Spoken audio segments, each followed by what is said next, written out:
You have bipolar, the third bipolar, which is considered cyclothymia or cyclothymia. And then you have bipolar 4, which is atypical, which doesn't technically apply to any of the former. Bipolar 1 is emotional fluctuation. You have extreme polar extremities between emotions. So you're looking at euphoria and dysphoria.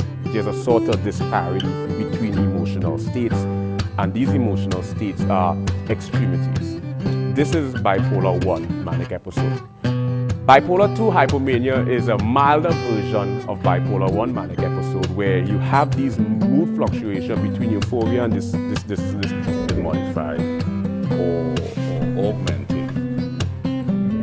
You know, there's greens in there, as well as those beiges and the dark. A 1-point perspective, like a desert. And